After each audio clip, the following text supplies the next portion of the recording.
I want to leave you with a short story today, and as we kind of reboot into 2024, because hopefully we've covered this ground and you understand that particular part of what we're talking about.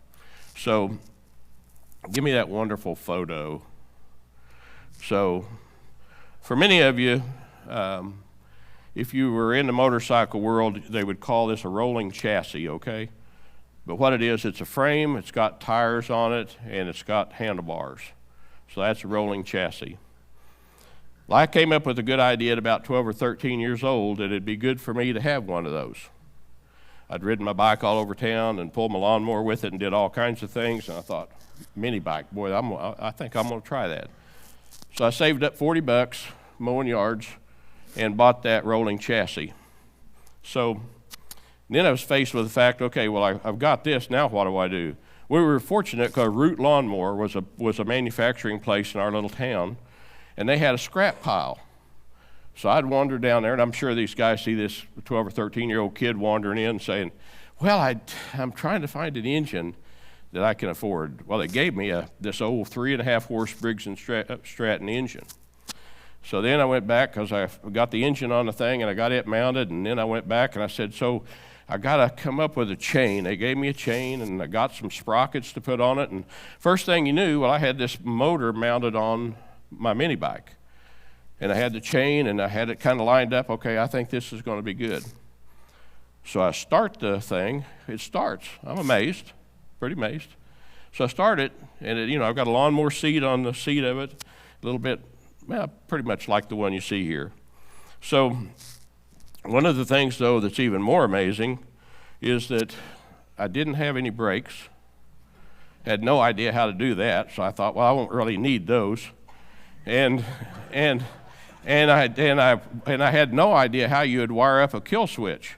You kill switch you have on a boat or whatever, you just flip a switch and it cuts the engine off. Well, I didn't have that. But I did have the next best thing. I cut the top out of a metal oil can. They were metal back in those days. Made a little strip out of it, and I bolted it on the top of the engine. And then all you had to do was when you're running down the road, you just steer with one hand, and you take your finger and you hold that little metal piece over against the spark plug, and it shorts the spark plug out, makes the engine die, and it slows you down. So, what else could a guy want, right? So I get it fired up. I go for my first ride. Pretty successfully, I come home unscathed. I ride it around the neighborhood some. It was about 15 miles an hour, better than walking, and kind of cool, a little breeze in my hair. So I was at my neighbor's one day, and we were playing basketball, and I'd ridden my mini bike over there, and he said, well, Tom, he said, where's the throttle? Well, I don't know. I know what a throttle is. I've got one on my lawnmower. A little deal you push your thumb against. He said, well, where's your throttle? I said, I don't know. So he reaches down on the side of the engine, and it's sitting there running. He reaches down on the side of the engine, and whoom, whoom. I'm thinking, oh, that sounds good. I like horsepower. So I went back to Root Lawnmower again, my old buddies, and dug an old throttle off of the junk pile they had and put it on there. Now, bear in mind, I still don't have any brakes and I still don't have a kill switch, but what I have is the opportunity for a great amount more speed. And so all of a sudden now I've got this bike, and really, when you think about the thing being 15 miles an hour, it was very comfortable. Because I always thought, well, worst case to worst, I just give it a shove and jump off of it. It was comfortable. I could ride it. It got me where I was supposed to go. It kind of moved me along. But then I hooked that throttle up. So I go for the first ride. I remember it. Right out of my neighborhood. I remember going for the first ride, and it's got that little thumb deal like some of the lawnmowers had.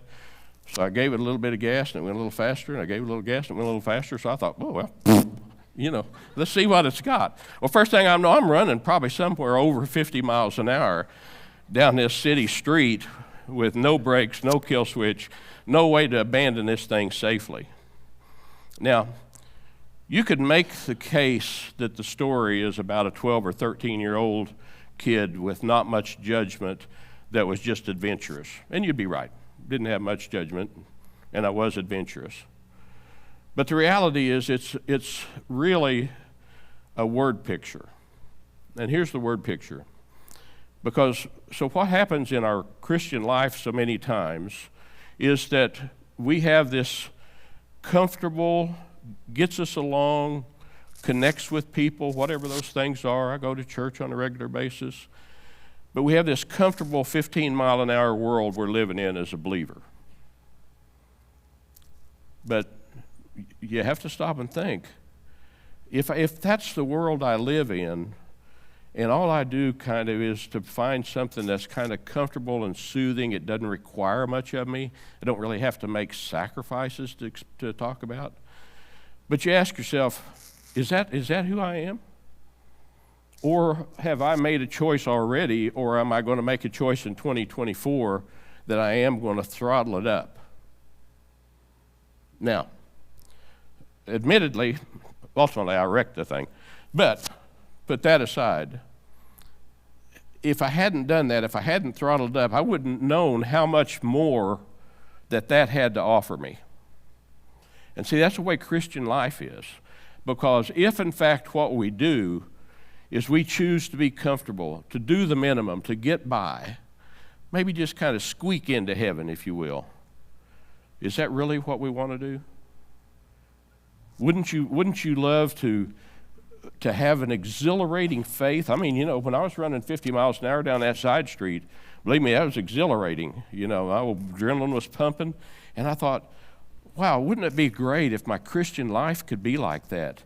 And that I went out every day ready for that battle to just demonstrate what Christ is and to be able to see through his eyes. Wouldn't that be a great way to approach 2024, is to do that? But to go ahead and just decide, maybe I'm on idle, maybe I'm a little faster than idle, but I got a lot more room here. I got a lot more gas that I can give my Christian life. And what will result in doing that is you'll find a deeper level of joy, a deeper level of satisfaction in your Christian faith. You'll affect more people. God will give you people to minister to. You'll start sitting down next to the person at the doctor's office, and the first thing you know, you're going to be talking about your faith or your church or your life change, whatever those things are. But I hope for 2024, if you're in the idle stage, that you move to the throttle up stage.